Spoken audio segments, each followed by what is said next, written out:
Bawat Pasko'y may dalang himala. Malakas mang ulan, ito'y titila. Bubuhos ang pagpapala, may kapiling ang nangungulila. Anumang lungkot, tayo'y aahon. May lunas sa sugat ng kahapon. Sa isa't isa'y mayroon paglingap. Mga pangarap ngayon'y magaganap. Laging masaya ang kwento ng Pasko. Dahil sino ka man, may nagmamahal sa'yo. Ngayong Kapaskuhan, ang pangako ko, Sa puso ko'y magkasama tayo. Sa isang awit ngayong Pasko, magkayakap ang tingin ko sa iyo. Sa ating himig, ipagdiriwang ang pag-ibig, at ito ay tatawid sa buong daigdig. Sa iisang awit ngayong Pasko, magkayakap ang tingin ko sa iyo. Sa ating himig, nadarama na ang mahalaga, ay magkasama tayo sa kwento ng Pasko.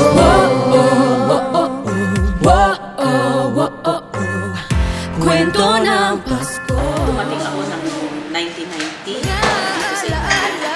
At simula nung nagkaroon naman ako ng magandang trabaho. Year 1999, yun, pinanganak yung panganay namin.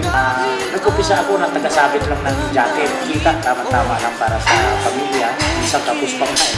Eto ako ngayon, nasa Italia for almost 24 years. Mahirap, masarap, pero malungkot. Dumating ako dito na wala akong kamag-anak. Chef na ako sa Bulan, sa Harin. Dahil sa kay misis niya, inumaan ko. Yun, pupunta ako rito. Kaya magkasama kami. Pagpapamilya namin. Maraming hirap talaga kami na dinaanan. Dahil kung ano yung chika tayo dito sa Italia, yun din yung gastos natin. Yung kaunting kita ka ng pagkakasya. Talagang nagkais kami ng kasama.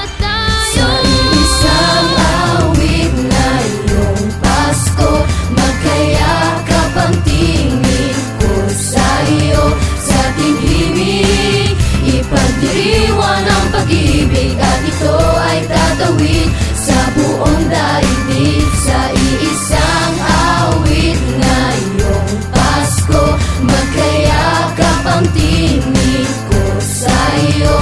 Sa ating himig, nadarama na ang mahalaga, ay magkasama tayo. Nag-umpisa ako maging domestic helper. Naging caregiver din ako. Nakapagtrabaho ako sa commercial business. Sabi ko, balang araw magkakaroon din ako dito.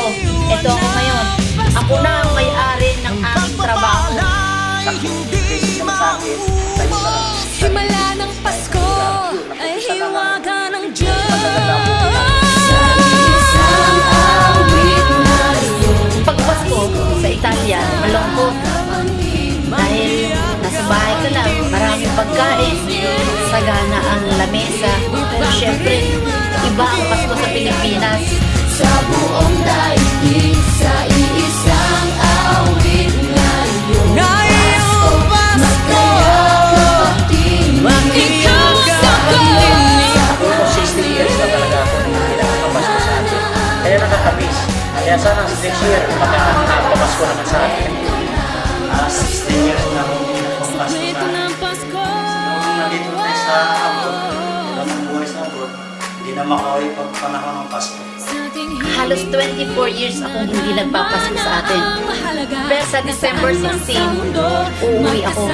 Magpapasko ako sa aking ina. Saan man sa mundo, magkasama tayo sa kwento ng isang awit ngayong Tabang-tabaduhan ko, mga taga-ilong ko. Sa mga kababayan ko naman kayo mga taga-Mindoro, Merry Christmas! nadarama na ang mahalaga, ay magkasama tayo sa kwento ng Pasko. Magkasama Iisang kwento, iisang kwento. Kasama kami. This is the first time. kwento ng Pasko.